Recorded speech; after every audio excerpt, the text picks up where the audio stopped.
18 വർഷമായി ഒട്ടും നിവരുവാൻ കഴിയാതിരുന്ന കൂനയായ സ്ത്രീയെ നോക്കി യേശു പറയുകയാണ്, അബ്രഹാമിന്റെ മകളായ ഇവളെ സാത്താൻ ബന്ധിച്ചിരുന്നതാണ്. ശബത്ത് നാളിൽ ആ ബന്ധനം അഴിച്ചുവിടേണ്ടതല്ലയോ? ചെവി കേൾക്കാൻ മേലാത്ത, സംസാരിക്കാൻ മേലാത്ത ഒരു കുഞ്ഞിനെയും കൊണ്ട് അപ്പൻ പ്രാർത്ഥിക്കാൻ വന്നപ്പോൾ യേശു പറഞ്ഞത് ചെവി കേൾക്കട്ടെ, സംസാരിക്കട്ടെ എന്നല്ല, ഊമനും ചെകിടനുമായ ആത്മാവേ അവനെ വിട്ടുപോ.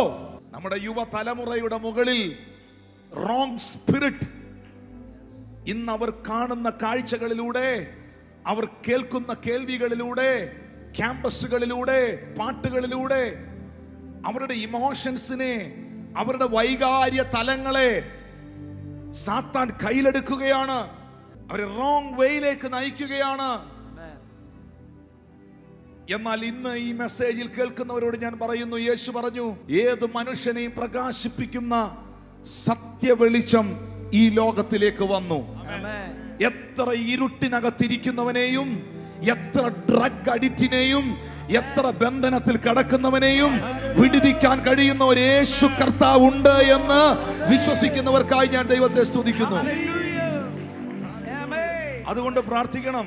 യൗവനക്കാരുടെ അകത്ത്, യൗവനക്കാരികളായ കുഞ്ഞുങ്ങളുടെ അകത്ത് സുവിശേഷത്തിന്റെ വെളിച്ചം കത്തണം, കത്തണം. അവർക്ക് താല്പര്യം ഉണ്ടാകണം. ഞാൻ ഇങ്ങനെ നിങ്ങളോട് പറയുന്നു, ഈ ലോകത്തിന്റെ ജഡീകതകൾ, പാപങ്ങൾ, തിന്മകൾ നിന്നെ ഇൻഫ്ലുവൻസ് ചെയ്യാൻ നിന്റെ ശരീരത്തെ നീ വിട്ടുകൊടുക്കരുത്. എന്റെ ആത്മീക ജീവിതത്തെ ബാധിക്കുന്ന, എന്നെ എന്റെ ദൈവത്തിൽ നിന്ന് അകറ്റുന്ന, എന്നെ എന്റെ വിശ്വാസ ജീവിതത്തിൽ നിന്ന് ഡൗൺ ആക്കുന്ന ഒന്നും എനിക്ക് കാണണ്ട, എനിക്ക് കേൾക്കണ്ട എന്ന് തീരുമാനിക്കാൻ നിനക്ക് പറ്റിയാൽ അവിടെ നീ അടുത്തൊരു ലെവലിലോട്ട് കയറുകയാണ്.